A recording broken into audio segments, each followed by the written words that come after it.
Oh my God, that was so funny. I will never forget that experience. I'm telling you, when I think of it, I laugh. It's like each time there's daylight saving time, I remember that incident. I was like, who are these people and what are you doing in my class? I'm supposed to be taking an exam and I've been studying all night. I mean, all weekend. So, but anyway, so he let me take the exam. And the second thing that was major that happened that I cannot forget, I don't even remember how my car got to Vermilion, but I will not forget this incident.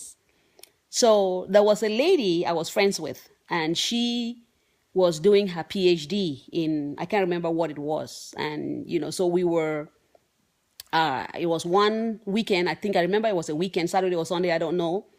But we were just, strolling in maybe the one or two streets that are in Vermilion.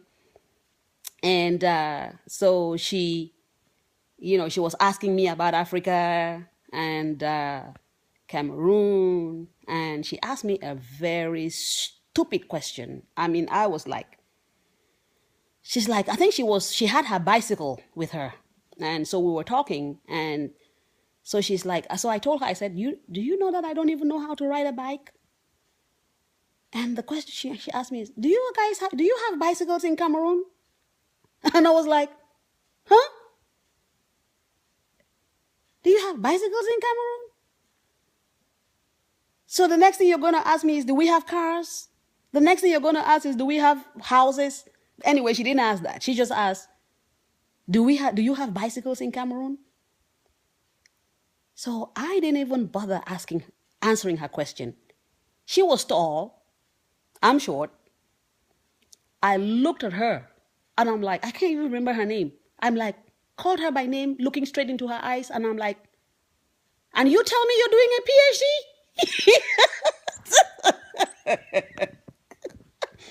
You tell me you're doing a PhD and you're asking me if we have bicycles in Cameroon?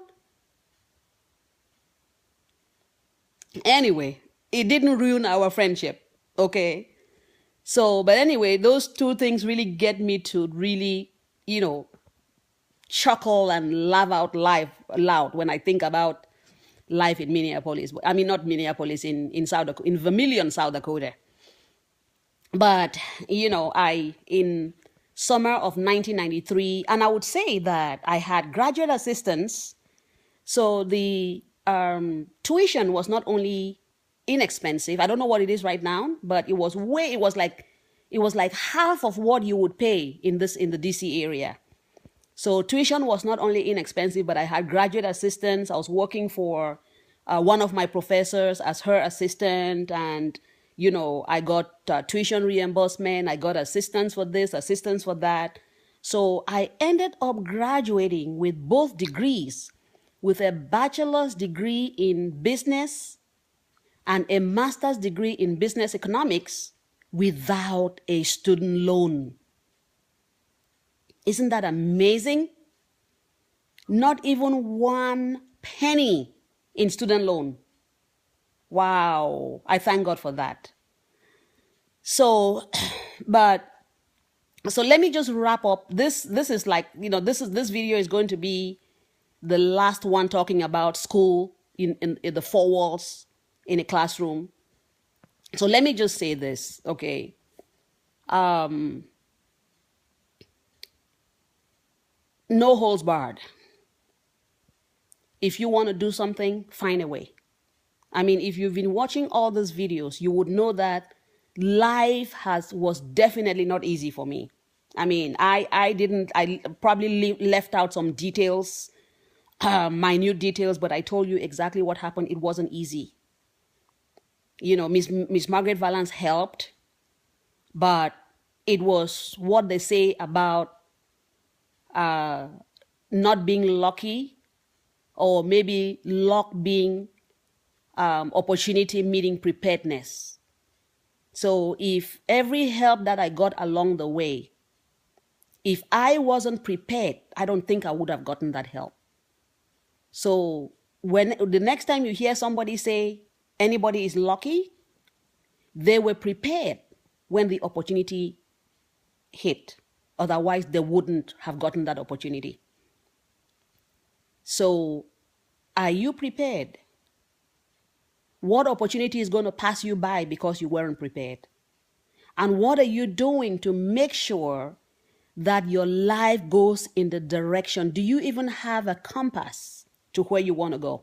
Do you know where you want to go? Do you have plans for your future? Do you know exactly what you want to achieve, and what are you doing to achieve it? You've heard my story. If I didn't go bend over backwards, I wouldn't have gotten an education. And I don't know what my life would have been right now. I don't know. I might have, maybe I would have been successful in something else, maybe not. I don't know.